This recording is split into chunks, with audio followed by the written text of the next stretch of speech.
Presentamos Geopolítica en RCR.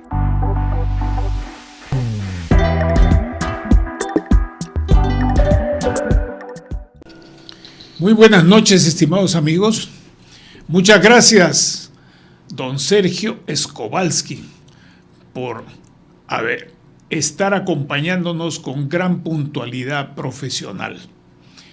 Esta tarde, esta noche, depende de los usos horarios, vamos a conversar con un oficial coronel en retiro de la Fuerza Armada de Argentina, que ha dedicado muchos años de estudio, como todos los coroneles, de armas, de servicios o de Estado Mayor, para tener las responsabilidades dentro de su institución en el Estado y en relación a otros países, y en los estados federales como Argentina, con mayor responsabilidad, con características muy especiales.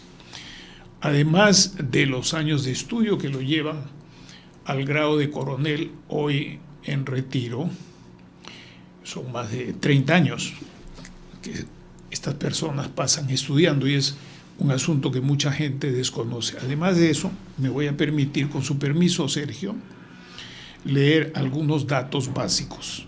Él tiene un doctorado en Relaciones Internacionales en la Universidad de El Salvador, en Argentina, una maestría en Estudios Estratégicos y de Defensa en la Universidad Nacional de Defensa de China, de la República Popular China, y una maestría en Planificación Estratégica y Gestión por Objetivos del Instituto Internacional de Estudios Globales para el Desarrollo Humano, con sede en España. Tiene una tercera maestría en Estudios Estratégicos en la Universidad Nacional de la Defensa de los Estados Unidos de América, y es licenciado en Estrategia y Organización por el Instituto de Altos Estudios del Ejército Argentino.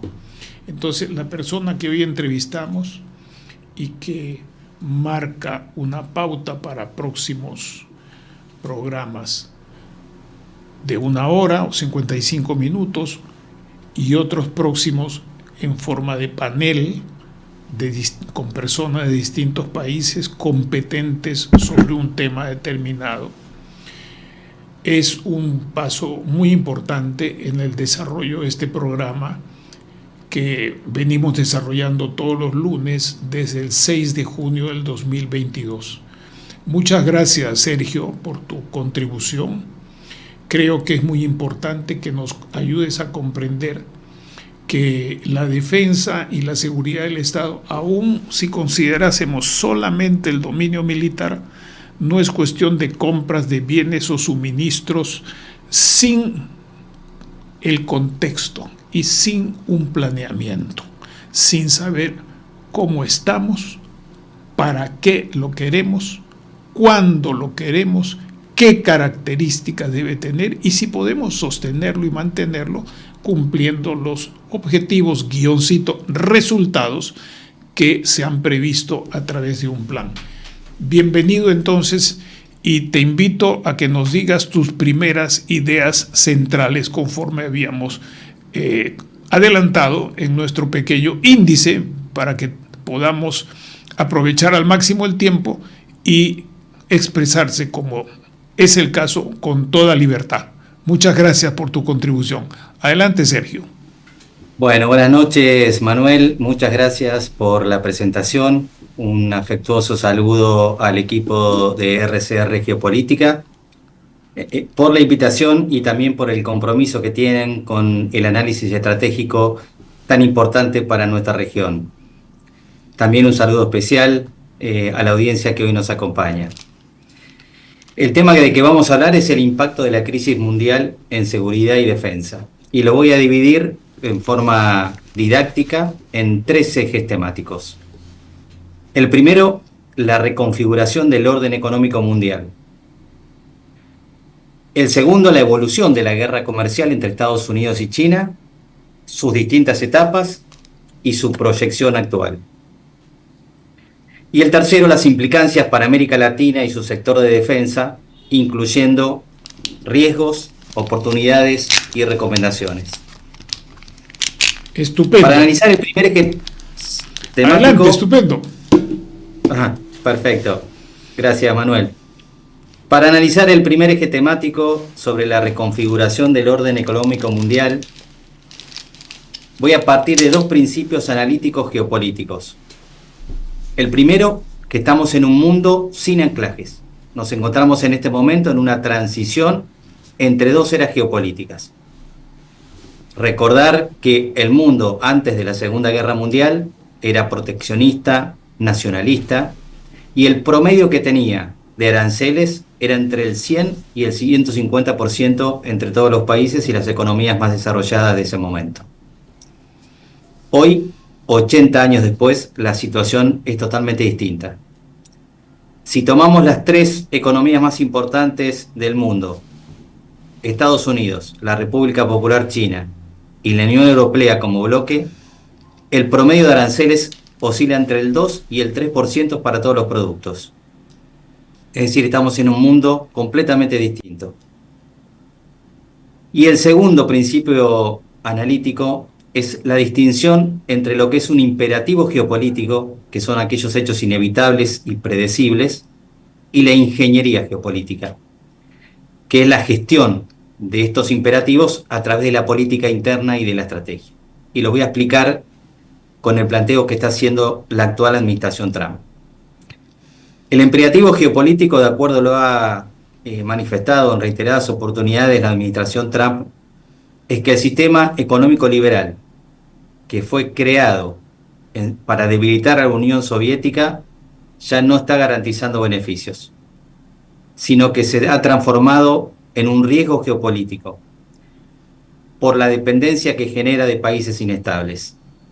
Si tomamos como ejemplo lo vivido en la pandemia del COVID-19, cuando se inicia la pandemia, el 95% del Ibupirac se fabricaba en India. Una vez que comienza la pandemia, India cierra las exportaciones y el mundo se queda sin Ibupirac. Este es un ejemplo de lo que está, de este imperativo geopolítico, de acuerdo al pensamiento que tiene la actual administración Trump. El segundo es la reingeniería del sistema. Esta reingeniería la diseñaron a través de aranceles como una herramienta para, en primer lugar, reconfigurar la estructura productiva global. En segundo lugar, absorber las inversiones globales según el principio Flight to Quality, es decir, la vuelta a la calidad para que todas las inversiones extranjeras vuelvan hacia los Estados Unidos. Y eso también incluye una especie de peaje geopolítico sobre el sistema internacional de pagos. Sabemos que hay tres sistemas en este momento en el mundo, que es el SWIFT, el de Estados Unidos, el SFPS, que es el de Rusia, y el SIPS, que es de China, pero el que es utilizado prácticamente para las transacciones internacionales en un 80% es el sistema americano, ¿no? El planteamiento es cobrar por el uso de la moneda americana, el dólar americano, para las transacciones que se hacen a nivel global. Esto es lo que es la reingeniería del sistema. Tenemos también otra característica para poder entender estos imperativos geopolíticos y la reingeniería del sistema que está planteada por la administración Trump, que son los métodos de negociación. Ustedes saben que hay un libro que publicaron en el año 1987 el presidente Trump, en colaboración con Tony Schwartz, que se llama El arte de la negociación. Y ahí podemos extraer de este libro tres conceptos de negociación. El primero es lo que se conoce como hipérbole estratégica. Exagerar para ganar poder de negociación. El segundo principio es el brinkmanship, que significa negociación al borde del abismo. Es decir, llevar al límite y luego retroceder. Y el tercero es el control absoluto de la narrativa. Primero se desata una tormenta mediática a través de las redes sociales y luego el propio Trump dicta el desenlace en sus propios términos. Estas son las características que tiene la negociación en función de la reingeniería que está haciendo en este momento la administración Trump para romper con el sistema económico liberal que según su concepción ya no garantiza los beneficios que requiere el mundo actual. Me parece muy... Esto, por supuesto. Permíteme algo, ¿te Sí. puedo interrumpir? Por supuesto, por supuesto. Mira, en este punto que tú estás señalando me parece muy útil, muy riguroso, en el cual yo quiero señalar un aspecto que predomina en el Perú y en muchos sitios, que es solamente la narrativa. Si uno solo se refiere a la narrativa y observa las características del discurso denigratorio de quienes considera sus enemigos, internos o externos, y por el otro lado, exaltar a sus colaboradores, este tipo de discurso corresponde a una de las reglas de la propaganda política, que es un tema universal, que no es de la época de Hitler ni de Goebbels, sino que viene desde siempre, ¿verdad? Eso está en todos los escritos antiguos, pero se marca fundamentalmente con las reglas de la propaganda política: enemigo único, reiteración, simplificación y las otras. Y eso hace recordar a mucha gente que el discurso de Trump es un discurso a los Goebbels.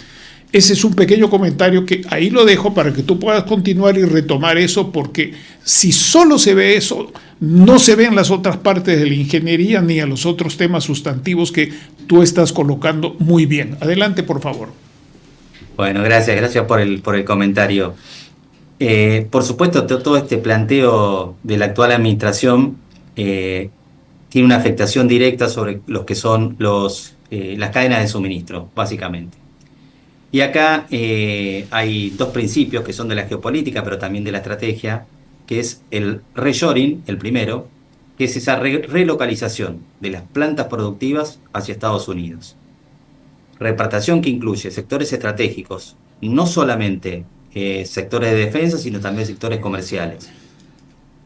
Y el segundo principio es el decoupling, que es el más grave, que es el desacoplamiento que se puede dar entre los principales motores de la economía global, que son, por supuesto, Estados Unidos, la República Popular China y la Unión Europea.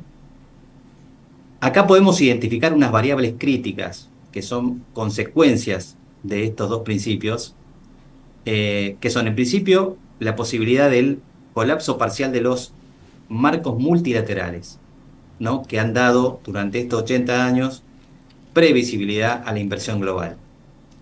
Me estoy refiriendo, entre otros, a la Organización Mundial de Comercio, al Fondo Monetario Internacional.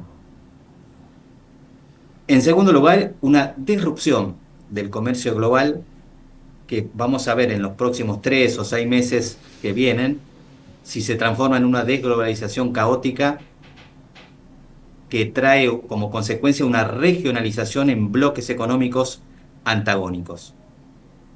Eso, por supuesto, trae una mayor volatilidad financiera y una mayor inflación. Y el riesgo de que el mundo pueda entrar en una recesión internacional asimétrica, de acuerdo a las condiciones económicas que tiene cada país. Esto es especialmente importante porque estas crisis estructurales pueden generar tensiones políticas en regiones intermedias: América Latina, África y el sudeste asiático, ¿no? Y esto se enmarca en esta guerra comercial entre Estados Unidos y China, que responde también a un principio de la estrategia que se llama matriz de dominio múltiple, y ha tenido 3 etapas claramente diferenciadas.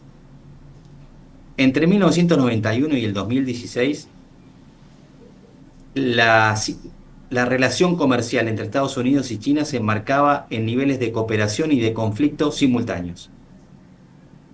Cooperación porque había flujos económicos e inversión extranjera directa entre ambos países. Y conflicto porque se iniciaba la Guerra Fría tecnológica. Recordemos que en el año 2008 se genera un problema diplomático porque China lanza un misil tierra-espacio para eliminar un satélite meteorológico que estaba fuera de servicio. Eso generó un problema diplomático entre Estados Unidos y China, y Estados Unidos manifiesta que comienza ese día la guerra por el espacio. La competencia por los mercados regionales y globales, lo vemos permanentemente entre las disputas y que se están agravando ahora entre los mercados regionales, entre lo que es Estados Unidos y China, ¿no? China con un dominio casi global de todo el escenario en lo que es los regímenes comerciales. Y por parte de Estados Unidos también el despliegue de dispositivos militares en el Indo-Pacífico.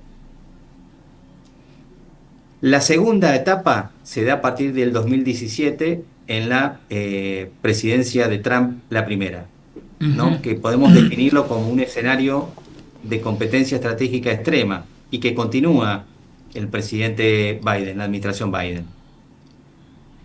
Y la tercera etapa, la que nos encontramos ahora, que se puede definir como un escenario de guerra comercial y retaliación extrema. Las características ya fueron definidas en una publicación en noviembre del 24 por Stefan Miran, el jefe económico de Trump, que hoy se conoce como, algunos analistas hablan de doctrina Miran, que buscaba ese rediseño de esta hegemonía de Estados Unidos. Respecto de China, buscaba reducir el déficit comercial estructural, que el año pasado fue de 263.000 millones de dólares. Reducir los lazos con China para obtener ventajas arancelarias. Es decir, pasamos de ese sistema liberal, económico liberal, a un sistema internacional de acuerdos preferenciales, que es lo que estamos viendo ahora. Acuerdos preferenciales con distintos países en función de los intereses que tiene Estados Unidos. Respecto a la Unión Europea, lo que busca Estados Unidos es redirigir el abastecimiento energético global, especialmente del gas natural licuado, desde Rusia hacia Estados Unidos, y un incremento en los gastos de defensa, que son y que esas inversiones, por supuesto, se hagan en el complejo militar industrial de los Estados Unidos, como se está haciendo, de hecho. También esta doctrina busca el control de las cadenas de suministro, ¿no? Tenemos los semiconductores y las tierras raras. Y acá en las tierras raras me quiero detener en un punto para aclarar de que el 70% de las tierras raras que están descubiertas actualmente en el mundo están en China. Pero más importante es que el 98% de la producción de esas tierras raras las hace China. Entonces, se ha empezado a hablar en la administración de Estados Unidos sobre reflotar una ley del año ley de defensa de 1950, una ley que se aprueba en Estados Unidos producto de la guerra de Corea. Exactamente, y lo que establecía es que Estados Unidos puede apoyar económicamente aquellas industrias o aquellas fábricas que trabajen en cuestiones que son estratégicas. Y en Estados Unidos las tierras raras se encuentran en California. Pero también la administración está tomando contacto con Brasil y Sudáfrica como actores para poder reemplazar las tierras raras que le provee actualmente China a los Estados Unidos y tan necesaria para los semiconductores, no solamente para los semiconductores, ¿no? También para las cuestiones de los misiles, las cuestiones de armamento, la salud de alta complejidad, etc. Y el otro que estuvimos hablando, uso de cobrar una especie de peaje geoeconómico por el uso del dólar como moneda internacional.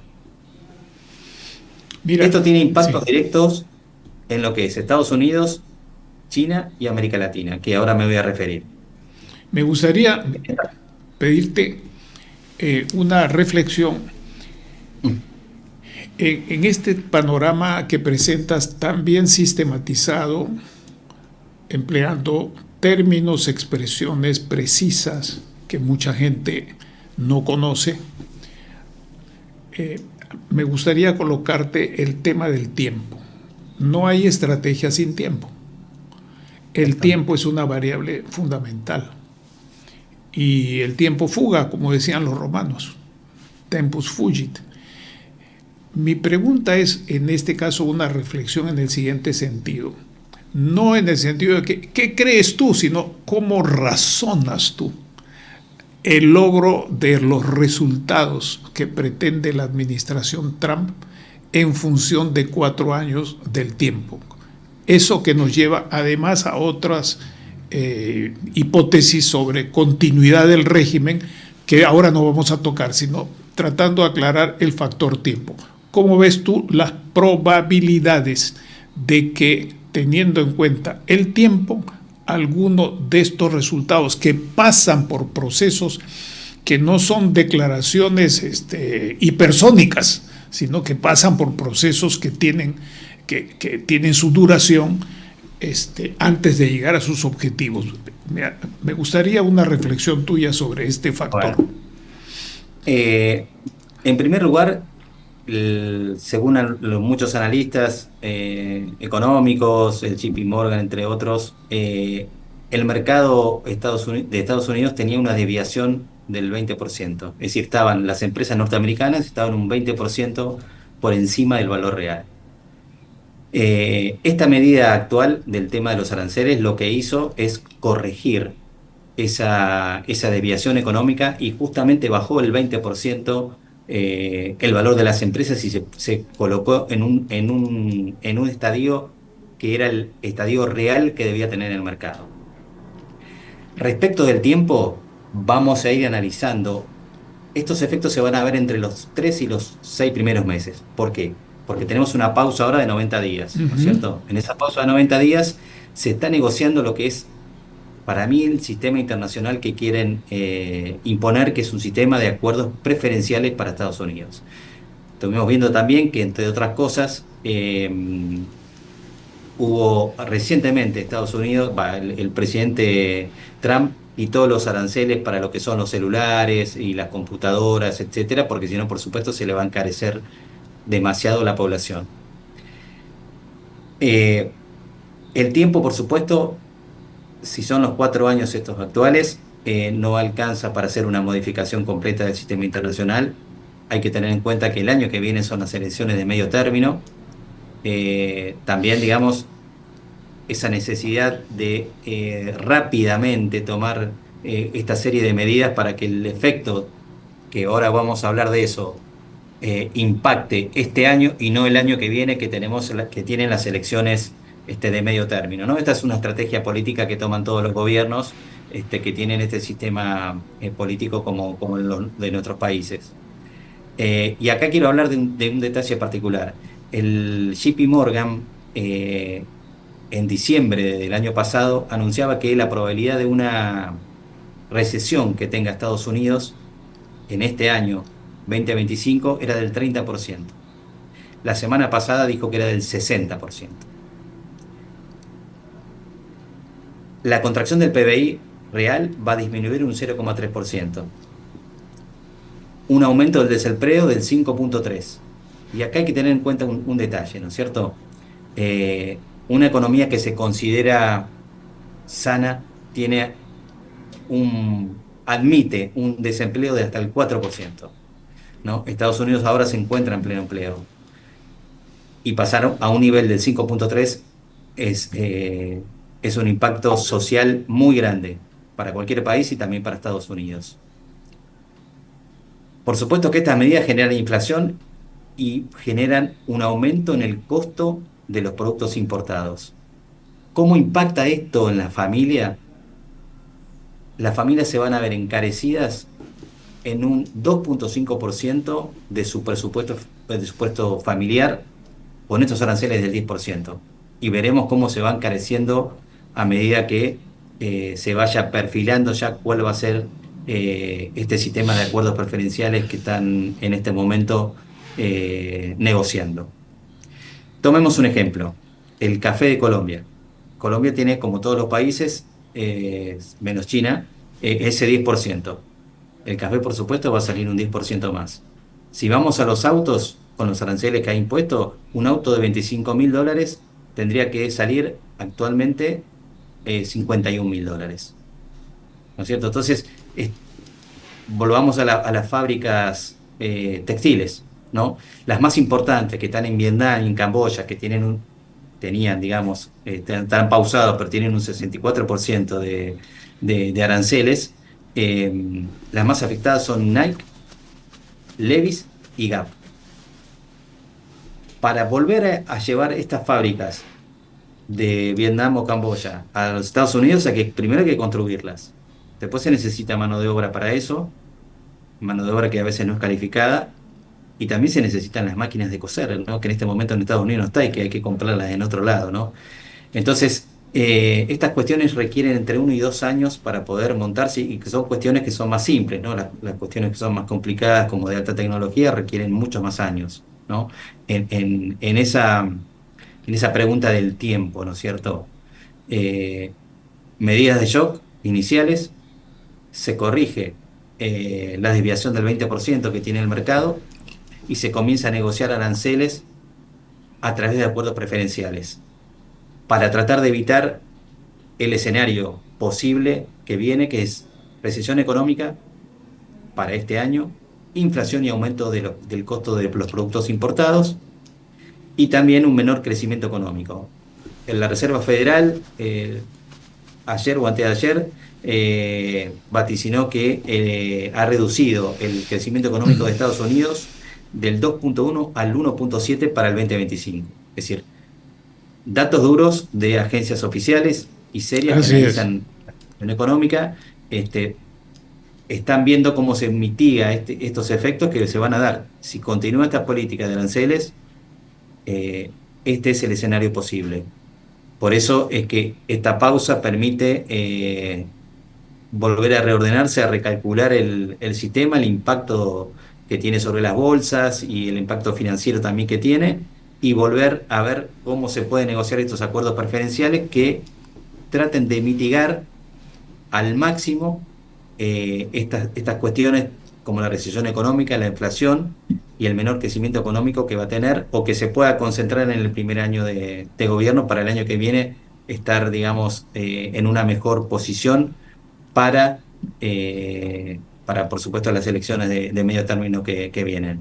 Así es, ya Trump al comienzo, toda la fotografía, como dicen algunos comentaristas, que presentaba era absolutamente idílica, pero después de 2 semanas y medio empezó a decir, miren, hay que tener cuidado, las cosas toman su tiempo, vamos a tener que hacer algunos sacrificios, y no es que nosotros lo hagamos mal, lo que está mal es todo lo que hemos heredado, todo lo que han hecho antes es una basura, es una porquería, nos ha hecho un daño muy grande.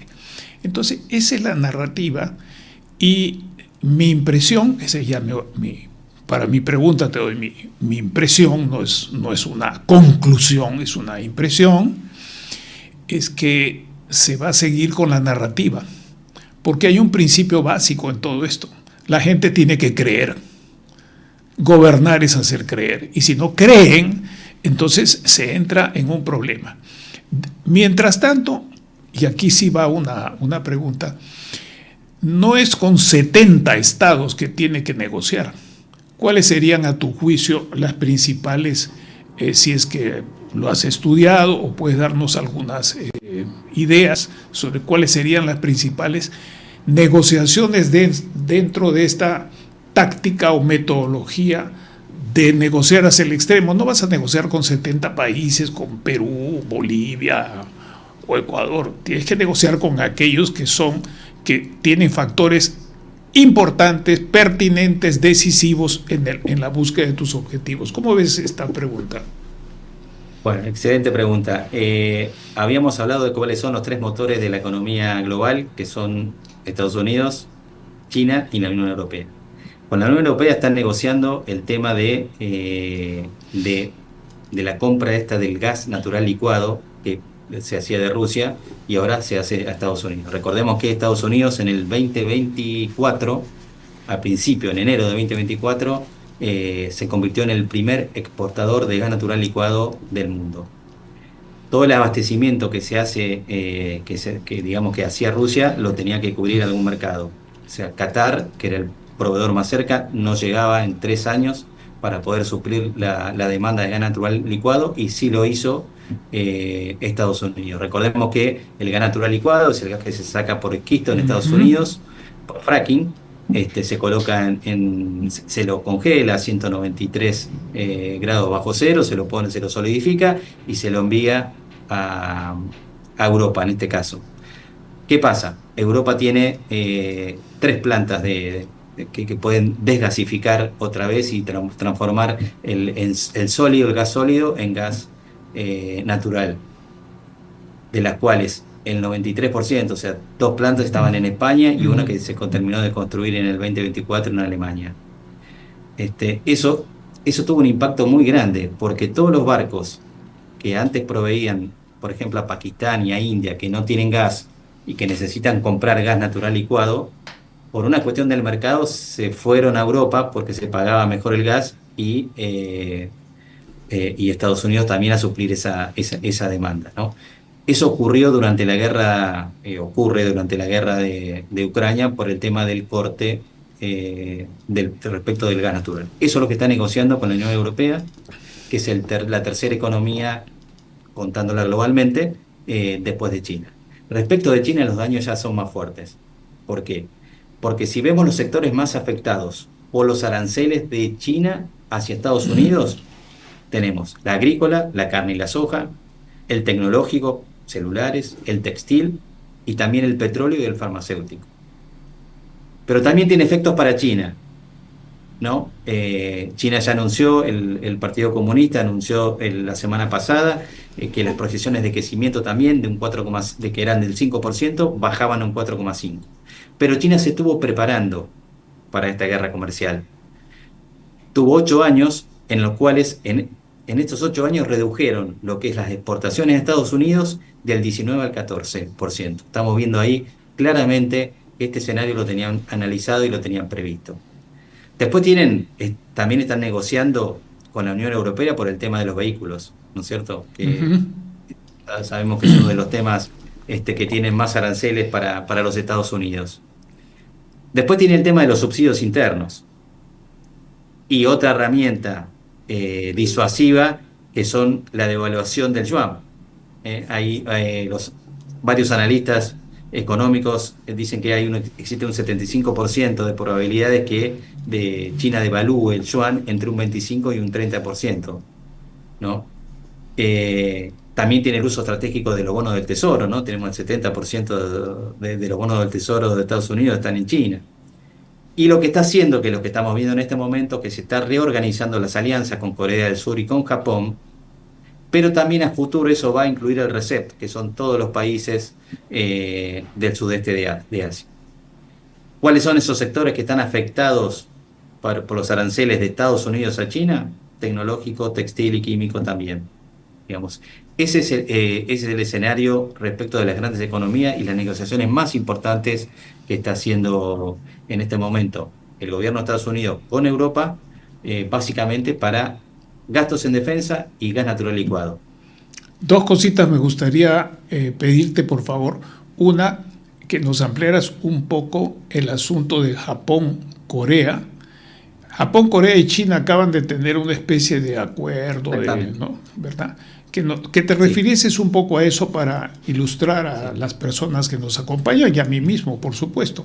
Y por otro lado, que nos hicieses una referencia también, ¿cómo juega en todo esto el papel de Rusia? Adelante, por favor.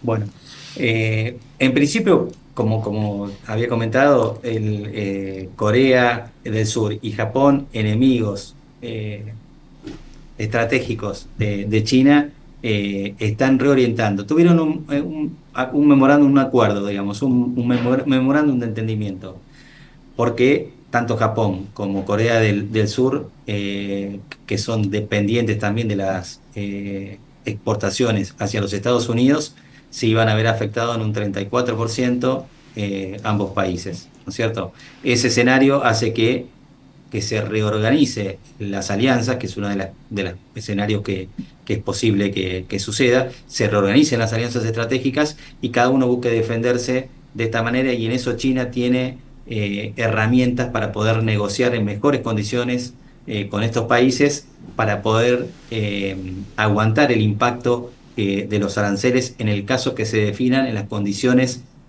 previas a esta pausa de los 90 días. Sí, además que ya existe, cosa que muchas personas no conocen, un intercambio económico, científico exactamente, entre estos 3 países, ¿no? Lo que no sé es una especie de gran incógnita que hay con Corea del Norte, ¿verdad? porque no hay mucha información en verdad. Y Entonces, en realidad Corea del Norte, digamos, juega, digamos, los mensajes que dan son mensajes más de China que de Corea del Norte, ¿no es cierto? Eh, Me había preguntado sobre Rusia, sí, que es muy adelante. interesante. Acá tenemos que volver a aquel famoso libro o el consejo de Henry Kissinger a Nixon, de que para que debilitar a la Unión Soviética había que hacer la famosa alianza con China, ¿no? La diplomacia del ping-pong que se dio en el año setenta y Ujú, uno, ujú. después el reconocimiento de China como miembro pleno de las Naciones Unidas. eh, y lo que está pasando ahora es al revés, que también lo había aconsejado Henry Kissinger antes de morir, es que era necesario un G2, digamos. Ese G2 tenía que ser entre Rusia y Estados Unidos para debilitar al principal enemigo comercial y estratégico que tiene Estados Unidos, declarado manifiestamente por las distintas administraciones, tanto de Biden como de Trump, que es China. Entonces, tengamos en cuenta que los países que no tienen aranceles son, entre otros, en América Latina, Cuba y después Rusia. No tienen aranceles, no tienen impuestos. Está bien, podemos hablar de que Rusia tiene 22.000 sanciones económicas, ¿no es cierto? Pero la realidad es esa, Y eso, poder. sí, así es. Y eso además juega con el manejo en el dominio militar del tema de Ucrania y todo lo demás, que no es motivo de hoy día porque es sumamente complejo, pero que Ujú. me permito Pero sugerirte. interesante, pero muy interesante para charlar también. Sí, muy importante.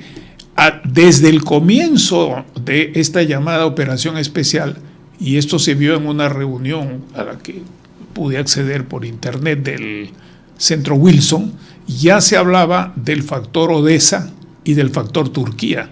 Y ese es un asunto Claro. en el cual por ahí ha salido alguna información, pero es un tema que en otro momento yo te voy a agradecer, lo podamos conversar, Sí, tal sí, vez sí, en ese panel. lo tengo muy estudiado el tema, así que con muchísimo gusto.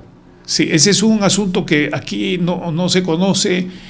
Yo por lo menos creo que una manera de entrar al tema es por el lado actual, lo económico, lo político, lo militar, pero también el lado histórico y el lado geográfico. Exactamente. Finalmente, la geografía Geográfico es es fundamental. así es, y no tener en cuenta esas cosas es hacer discursos más que otra cosa, ¿no? Bueno, aquí me quedo y continúa, por favor.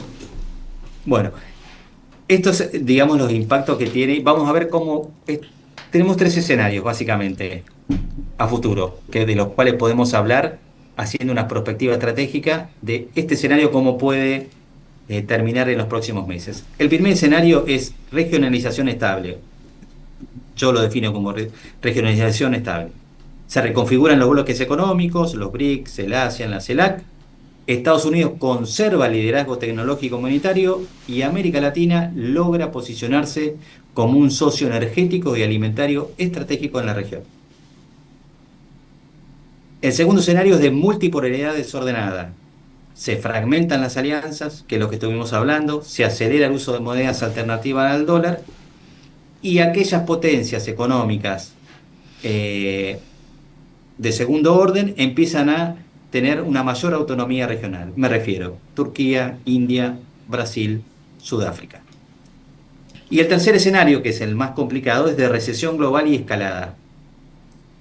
Inflación persistente, contracción del comercio, colapsa las instituciones multilaterales que daban certeza y regulaban el sistema internacional y se incrementan los conflictos híbridos, ya sea en la parte económica, en la parte cibernética y en la parte espacial. Viendo esto, ¿cómo podría afectar en América Latina? Tenemos como riesgo emergente es que la región se transforme en una región en disputa. Es decir, Estados Unidos, por un lado, exige alineamiento, lo vimos en el caso de Panamá, y por otro lado, China profundiza las inversiones para ganar adeptos, digamos, para comerciar con China y no con Estados Unidos.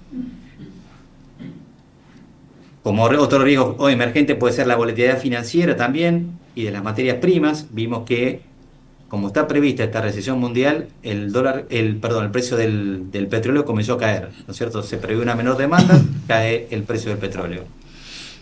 Oportunidades, Espera, México, espérate un instantito. plataforma. Incluso un pequeño apunte para después también. Hoy día nadie habla del tema ambiental. Continúa, por favor.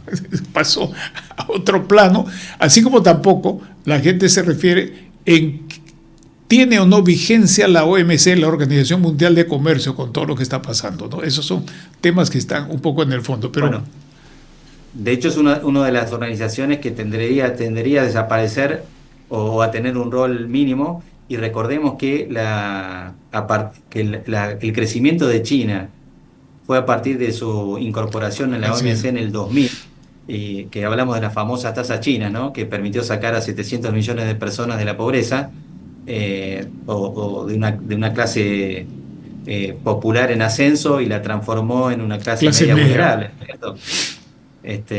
Así que bueno, eso es decisivo para ver en los próximos tiempos, pero es una posibilidad, un escenario muy posible. Te decía las oportunidades: México, la plataforma industrial para inversiones chinas, eludiendo, digamos, los aranceles que tiene vía Estados Unidos y Canadá. Argentina, Bolivia y Chile con el tema del litio para convertirse en un proveedor para la electromovilidad. Brasil, digamos, que puede llegar a diversificar, a incluso incrementar las exportaciones agrícolas hacia China y diversificar las alianzas. Hay otros impactos que me gustaría charlar sobre, ahora ya bajando al sector de defensa. ¿No? Eso es en general, pero bajemos al sector de defensa un poquito. Permíteme decirte una cosita más. Sí. Parte de esto tiene que ver con este papel al propio tiempo sudamericano y caribeño de Colombia, que mucha gente lo pierde de vista, y a esa suerte de asociación que para asuntos de lucha contra las drogas y contra subversivos tiene Estados Unidos con Colombia todavía. Y recordemos las negociaciones aquellas que vienen desde la época incluso anterior al presidente Santos. Por otro lado, las inversiones chinas en distintas ramas de la economía, no solamente las extractivas, sino de distribución que hay en el Perú y en Chile, y el asunto de los puertos. Pero para mí un asunto más complejo que no estamos visualizando, te lo dejo para futuras conversaciones, simplemente guardando pan para mayo, es el hecho de que el puerto de Chancayo, cualesquiera otro que se haga hilo u otros, no es pues para traer juguetes chinos o maquinaria china acá al Perú, ¿verdad? Eso está pensado en función de unir el interés brasilero y de otros BRICS del Atlántico al Pacífico. Y eso significa atravesar toda la Amazonía con avión, sistema fluvial, carretero y ferrocarril. Y eso significa un impacto brutal en sistemas sumamente frágiles que conocemos como son, que van inclusive hasta la zona norte de la Argentina, ¿verdad? El Paraguay y todo eso con distintas vías. Eso te pido que lo dejemos para después y te ruego que retomes el tema que estás señalando, por favor. Bueno, hablando un poquito del impacto de los aranceles en el sector de defensa latinoamericano, tenemos que tener en cuenta que con esta crisis mayor inflación, mayor recesión, normalmente desemboca en América Latina en lo que es una reducción de los presupuestos de defensa, ¿no? Los aranceles que generan caída de exportaciones, menor crecimiento. Ya tenemos que el Ministerio de Defensa de Brasil la semana pasada anunció que, producto de la desaceleración que tuvo las exportaciones agrícolas, va a recortar programas estratégicos de defensa nacional. Esto es una norma a nivel global, digamos, más en zonas de paz como es América Latina, ¿no? Crisis económica y reducción en los presupuestos de defensa. Otro que puede impactar también en los programas multilaterales como el PROSUR o los ejercicios conjuntos bajo los paraguas del SICOFA, que es el Sistema de Cooperación de las Fuerzas Aéreas Americanas. Y acá puede verse afectado por dos razones: o por restricciones presupuestarias o por conflictos diplomáticos consecuencia de esta guerra comercial, ¿no es cierto? Otro punto también es que la disminución de cooperación tecnológica militar con Estados Unidos. Aranceles a componentes tecnológicos sensibles, chips, sensores, sistemas ópticos, pueden dificultar la adquisición de insumos claves para defensa en países que están muy asociados al sector de defensa de Estados Unidos. Me refiero a Colombia, me refiero a Chile, me refiero a México y ahora Argentina con los F-16. Sí, y este asunto lo habíamos conversado un poco antes de nuestro encuentro de hoy. Y solamente permíteme decirte que me gustaría una reflexión tuya sobre el tema. El tema de la defensa en algunos países es también la defensa en el interior del territorio por amenazas que son subversivas, con terrorismo subversivo o con terrorismo no subversivo o simplemente subversivas, ¿no? Sí. Lo que existe en Colombia viene de Venezuela, lo que existe en Ecuador. Aquí en el Perú todavía tenemos el VRAEM, la zona especial del valle, del centro-sur del país, que ustedes conocen muy bien.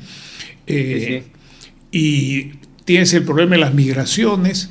El hecho de las migraciones no es solamente un tema de derechos humanos, viendo con ojos de gran responsabilidad, también esos procesos migratorios como lo utilizaron antaño todos los regímenes de A o B, de arriba, abajo, derecha o izquierda, se usa para colocar agentes en otros países y eso está ocurriendo, pero como caminando en cancha libre en varios países de América del Sur. Entonces, la pregunta es, restricciones, problemas de conflicto y al mismo tiempo necesidad de tener inversiones de seguridad humana, de seguridad ciudadana, que se presenta versus el equipamiento militar para fundamentalmente las acciones de guerra o de cooperación en el exterior, ¿no? Por decir, 24 casas Gripen versus cuántos aviones en el caso del Perú para atender necesidades de 62% del territorio nacional. Y lo digo no para que conversemos sobre el caso del Perú, sino para abstraerse y decir que siempre en estas circunstancias, ante estas restricciones y factores que tú has señalado muy bien, hay que decidir en qué invertimos, en A, en B o en C, y en qué condiciones o cómo programamos la inversión. Y ese es un tema que también debemos conversar un poco más de una manera responsable, calmada, seria, documentada, como lo estás haciendo. Adelante, por favor. Exactamente, ese es un punto que quería referir, porque realmente esta mayor tensión social o riesgos internos, como te está refiriendo Manuel, en un contexto de inflación, de desempleo y de pobreza, sumado al debilitamiento de los marcos de cooperación de defensa, son propicios para el incremento de crimen organizado, mayor conflictividad social y una sobreexigencia de las fuerzas de seguridad internas que tienen que realizar su función con menores presupuestos, ¿no es cierto? Entonces ese debate que se da en crisis es exactamente como lo decís. Los gobiernos naturalmente empiezan a priorizar y el sector de defensa, como lo dije inicialmente, normalmente América Latina responde con una reducción en su presupuesto de defensa y un incremento en su seguridad interna, ¿no es cierto?, como norma. Sí, por eso es que se requiere algo que, al menos aquí en el Perú, se ha debilitado, no digo que ha desaparecido. Lo que ha desaparecido es el sistema de planificación del desarrollo, que en 1992 Fujimori disolvió. Dos sistemas claves que venían funcionando, no copiados de Cuba, por si acaso, eran absolutamente cepalinos, que era en 1962 el Sistema Nacional de Planificación y en 1972 el Sistema Nacional de Control y Contraloría. Eso no existe hoy día y hay un desorden impresionante. Y el Sistema de Defensa Nacional, yo trabajé en el año 80 como delegado del Instituto Nacional de Planificación en la Comisión Política, dentro de las comisiones que se organizan para el desarrollo del sistema, que no es solamente en el dominio militar, sino en otros. Entonces, sea a lo que me estoy refiriendo.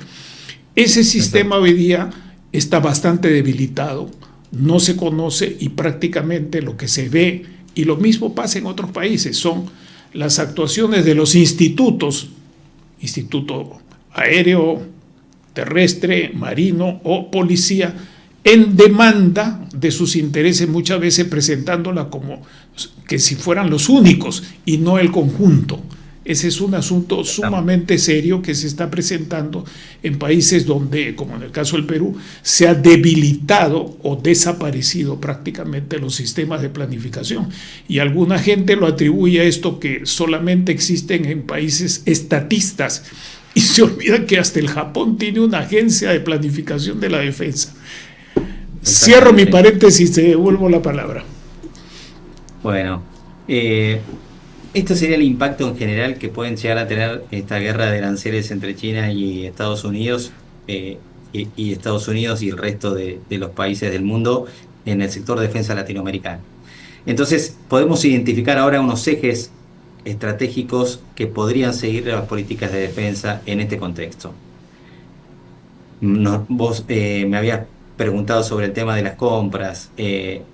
Claramente el primer eje es la diversificación de los proveedores con un criterio geopolítico en compras. Y a veces eso es difícil lograr porque los cambios políticos en nuestra América Latina a veces son muy violentos, me refiero en ideologías.